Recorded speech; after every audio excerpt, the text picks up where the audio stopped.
যদি এই শাওনকে 24 ঘন্টার ভিতর তারেক রহমানের সরকার গ্রেফতার না করে তার বাসার সামনে গিয়ে বাসা থেকে নামিয়ে জুলাই বিরোধী সন্ত্রাসীকে বিচারের মুখোমুখি করবো ইনশাআল্লাহ।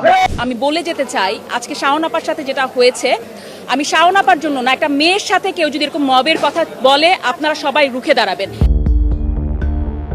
বর্ষপূর্তির মাস জুলাই, ক্যালেন্ডারের পাতা উল্টাতেই যেখানে স্মৃতির ক্যানভাসে ভেসে ওঠার কথা ছিল এক রক্তক্ষয়ী ইতিহাসের কথা, ঠিক তখনই সোশ্যাল মিডিয়া জুড়ে নামলো অন্য এক ঝড়। কেন্দ্রবিন্দুতে অভিনেত্রী ও নির্মাতা মেহের আফরোজ শাওন, আর বিতর্কের বারুদ একটিমাত্র হ্যাশট্যাগ। পহেলা জুলাইয়ের এক পোস্টে শাওন লেখেন, গত 1 বছর ধরে একটি হ্যাশট্যাগ তার চোখে ভাসছে, জুলাই সিডিআই।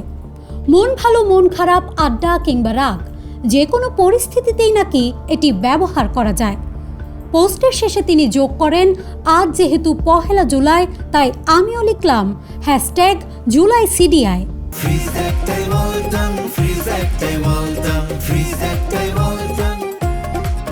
ব্যাস, মুহূর্তেই উত্তাল নেট দুনিয়া। কারো মতে এটি স্রেফ ব্যক্তিগত মতামতের স্বাধীনতা, আবার সিংহভাগের অভিযোগ এই হ্যাশট্যাগের আড়ালে উপহাস করা হয়েছে জুলাইয়ের আত্মত্যাগকে। এই ঝড়ের ঝাপটা লাগে রাজনীতির মাঠেও। তীব্র ক্ষোভ উগরে দেন বিএনপি নেতা রাশেদ খান। সাফ জানিয়ে দেন, অন্তর্বর্তী সরকারের সমালোচনা করা গেলেও এত রক্তের জুলাই আন্দোলনকে প্রশ্নবিদ্ধ করার সুযোগ কাউকে দেয়া হবে না। এমনকি যারা এই ত্যাগ ধারণ করতে পারেন না তাদের ঠিকানাও ওপারেই হওয়া উচিত বলে মন্তব্য করেন তিনি।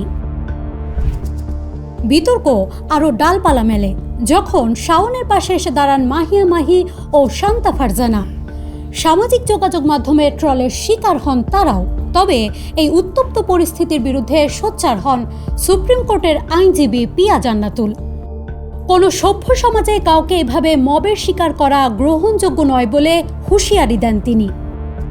কিন্তু ফেসবুকের এই লড়াই এবার রূপ নিল আইনি দ্বন্দ্বে, ঘটনা গড়ায় থানা পর্যন্ত। জুলাই আন্দোলন অবমাননা ও অপপ্রচারের অভিযোগে মেহের আফরোজ শাওন, মাহিয়া মাহি এবং শান্তা ফারজানার বিরুদ্ধে শাহবাগ থানায় লিখিত অভিযোগ দায়ের করেন রাষ্ট্র সংলাপ ফোরাম। শুধু পোস্ট নয়, শান্তা ফারজানার বিরুদ্ধে জুলাই স্মৃতিস্তম্ভে জুতা নিক্ষেপের মতো গুরুতর ভিডিও ফাঁসের অভিযোগ আনা হয়। চারদিক থেকে যখন শাওন সহ বাকিদের গ্রেফতারের দাবি জোরালো হচ্ছে, তখনও পর্দার ওপারে এক অদ্ভুত নীরবতা। এই প্রতিবেদন তৈরির সময় পর্যন্ত আইনি অভিযোগ কিংবা নেট দুনিয়ার এই তুমুল হট্টগোল নিয়ে মেহের আফরোজ শাওন বা বাকিদের কোনো আনুষ্ঠানিক প্রতিক্রিয়া পাওয়া যায়নি। একটি ফেসবুক পোস্ট আর একটি হ্যাশট্যাগ, এ কি শুধুই অসতর্কতা নাকি এর পেছনে লুকিয়ে আছে অন্য কোনো গল্প? উত্তরটা হয়তো মিলবে সময়ের আদালতেই। News desk, Manabzamin.